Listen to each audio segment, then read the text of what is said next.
Hola, soy Juan David Correa y esta es mi columna del 16 de julio de 2026 para la revista Cambio.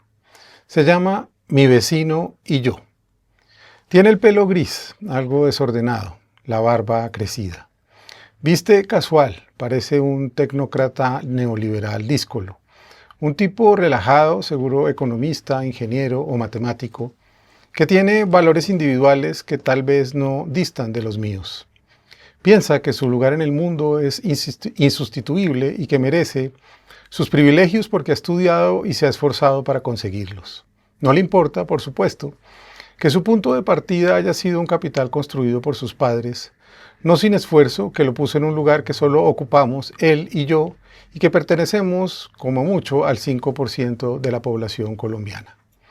Nada haría pensar que poco a poco mi vecino se haya convertido en un fanático que es capaz de ponerse la mano en el cuello, meter su dedo en la boca y hacer el gesto de arcadas o bajar el pulgar mientras me grita que soy un asco porque soy progresista. Mi vecino es un hombre de mediana edad, ya entrando en la madurez adulta. Nació como yo en la década de los 70. Cuando éramos niños, el narcotráfico ya había entrado de lleno a la vida nacional. Quizás en su casa también vieron la noticia en el noticiero TV Hoy. El 30 de abril de 1984, un muchacho algo mayor que nosotros, de nombre Iván Darío Guisado, perteneciente al grupo sicarial Los Priscos, disparó una carga de su subametralladora sobre el ministro de Justicia, Rodrigo Lara Bonilla. Los dos recordamos el Mercedes blanco y el panorámico trasero hecho esquirlas, la silletería de cuero cubierta de sangre, la mirada curiosa de una escolta que salió en alguna foto de los periódicos al otro día.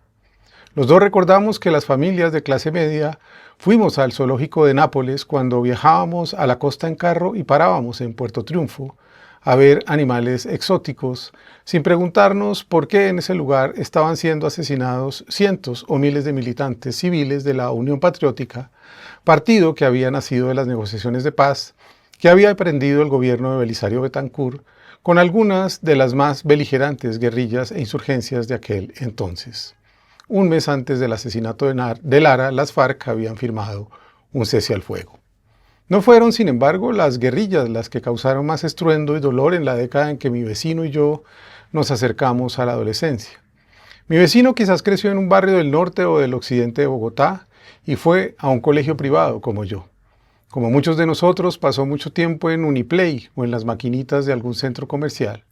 Seguro soñó con tener y tuvo Reebok, una de las primeras marcas de tenis que se hicieron famosas en Colombia por la vía de los Billys, pandillas de diversos barrios de la ciudad cuya epítome se formó en Unicentro a mediados de los años 80.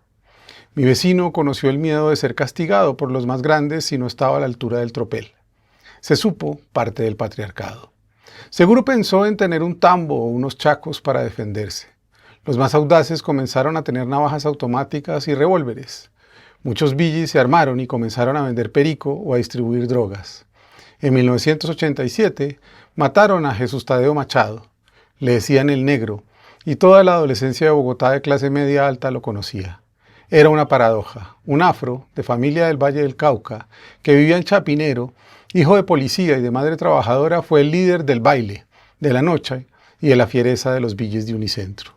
A Jesús Tadeo lo sucedió Esteban Araque. Su papá venía de Armenia y tenía negocios de venta de carros. Subía y bajaba de estatus. En la cúspide vivía en La Cabrera. En 1990 lo mataron en el cruce de la calle 85 con 15. Dicen que fue el japonés. Y el japonés era hijo de un esmeraldero de Muso. Los muchachos comenzaban a ser parte de la guerra de los grandes, de los mafiosos que colonizaban cada parte de nuestras mentes. A mi vecino lo convencieron de que la violencia la producían unas mentes forajidas venidas de abajo que habían comenzado como ladrones y jaladores de carros en los 70 para convertirse en capos del narco. Poco a poco esos hombres de Muso, Medellín, el eje cafetero, la costa caribe, los llanos orientales o cualquiera de los territorios donde se procesaba cocaína para exportación se volvieron enemigos públicos. Él, como yo, supo que el cartel de Medellín le había declarado la guerra al Estado colombiano. Se hizo hincha de algún equipo de fútbol campeón, como yo. Yo lloré por el América de Cali cuando perdió 2 finales sucesivas de la Copa Libertadores. Él, como yo, alzaba los hombros cuando decían que los equipos de Medellín, Cali, Bogotá y algunos de la costa pertenecían a los narcos. No nos inquietaba, como los niños que éramos, que hubiera tantas figuras internacionales. En 1987 corrió el rumor de que Maradona podía jugar en el América. Los clubes eran de Rodríguez Orejuela, de Pablo Escobar, de Carlos Leder o de Gonzalo Rodríguez Gaya. No sé si mi vecino se conmovió, pero yo me atrevo a pensar que sí. De los asesinatos de Guillermo Cano, Jorge Enrique Pulido, Diana Turbay, Jaime Pardo Leal, Bernardo Jaramillo, Luis Carlos Galán, o de los más de 100 pasajeros que explotaron en el aire en el avión de Avianca aquel 27 de noviembre de 1989. Él, como yo, supimos que las bombas atronadoras nos despertarían algún día muy cerca, en el DAS, en la 57 con séptima, en el centro de la 93. La dinamita corría a chorros al igual que el dinero. En ese momento, a mi vecino y a mí nadie nos contaba de las alianzas de la clase política con esos narcos. Querían hacer ver el accidente de la llegada de Pablo Escobar al Congreso de la República en 1982 como una vicisitud producida por Jairo Ortega, dirigente liberal antioqueño. No sabíamos en esa década quién era Álvaro Uribe, ni tampoco Bernardo Guerra. En 1985 a mi vecino y a mí nos paralizó la toma y la retoma del Palacio de Justicia. Pero no nos contaron por qué había fracasado ese proceso de paz. No pudimos leer Historia de una traición, el magnífico libro de Laura Restrepo sobre ese empeño de paz que los militares colombianos se empeñaron en hundir desde que comenzó, sino cuando fuimos adultos. No sé si mi vecino se burló, como muchos de mis compañeros de colegio, de los niños que perecieron en Armero en noviembre de 1985, donde también murieron mis abuelos. Por eso, al llegar los 90, después de más de 6.000 muertes de militantes de la Unión Patriótica, a quienes algunos analistas gringos quisieron hacer parecer parte de una organización político-militar de las FARC, con investigaciones malintencionadas, mi vecino y muchos jóvenes más creyeron que eran muertes de combate. Muertes justas, tan justas como les pareció a muchos que asesinaran a Manuel Cepeda Vargas, padre de Iván Cepeda, o que le dispararan con un rocket en plena autopista norte de Bogotá a la entonces concejal Aída Bella. Las FARC se radicalizaron. El M-19 se desmovilizó. Una corriente del ELN también, al igual que el Quitilame. La estrategia que hoy mi vecino conoce bien fue constituir grupos paramilitares en la región del Magdalena Medio, donde estaban las haciendas de los narcos convertidas en zoológicos de turismo de nosotros, las clases medias, de la mano de mercenarios israelíes y británicos que llegaron al país para formar escuadrones de la muerte de todo lo que pudiera considerarse subversivo. La izquierda colombiana quedó marcada para siempre como parte de una organización terrorista que había que destripar. Hoy, el jefe del presidente electo de Colombia, desde Estados Unidos, ha comenzado una nueva cruzada global para legitimarlo. Con la llegada de los 90 y las estrategias regionales como las Convivir, se empezó a justificar que los civiles pudieran defenderse de la chusma guerrillera. Las FARC, por supuesto, entendieron que el equilibrio de fuerzas era insostenible sin la gasolina del narcotráfico y del ominoso secuestro para financiarse, y eso produjo crueldad y violaciones a los derechos humanos. Mi vecino y muchos otros terminaron por hacer una asociación irresponsable, con un análisis menos que superficial. Izquierda igual terrorismo, gracias al 11 de septiembre y al señor Bush. Y consideraron que todo aquel que defendiera la justicia social, la naturaleza, la oposición al neoliberalismo, la privatización, etc., merecía la condena de cualquiera que, en cambio, estuviera apartado de la legalidad. Mi vecino, como yo, se hizo profesional, seguramente hizo una maestría, un doctorado, tuvo empleos públicos en los que se sintió importante, viajó, conoció el mundo, tuvo compasión de lejos por la pobreza de un país, aunque consideró que aquella desigualdad era pura predestinación.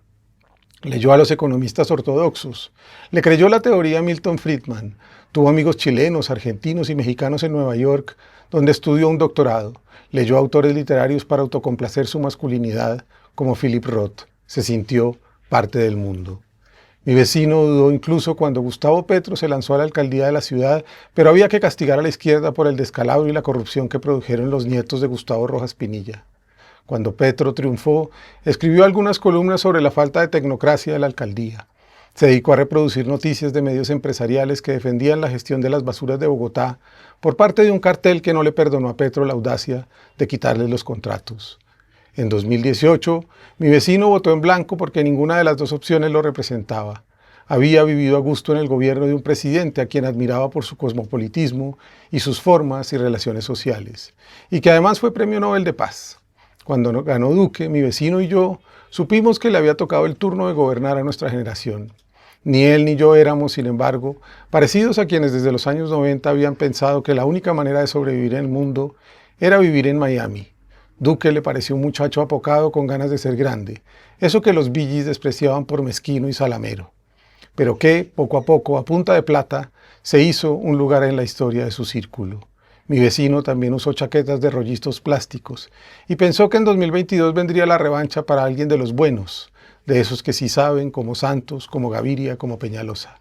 Pero llegó la hora de la izquierda y mi vecino sintió que este país, llamado Colombia, no tenía remedio.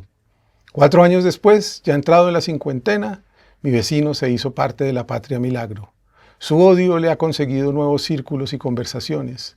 Hace parte de una manada de iguales, entre quienes están el hijo del ministro del Mercedes Blanco, los hijos del hombre que puso su pecho en Soacha, pero también los narcotraficantes que, a la vuelta del tiempo, están de regreso en Armenia, como el dueño de la posada alemana, un tal Carlos Leder. Hace 3 días me crucé a mi vecino de nuevo. Me miró y por primera vez no dijo nada, como si supiera que su triunfo ya era un castigo suficiente. Sin duda, no creo que este sea un final feliz para quienes creen en los milagros de la represión. Pero allá, él. Gracias. Chao.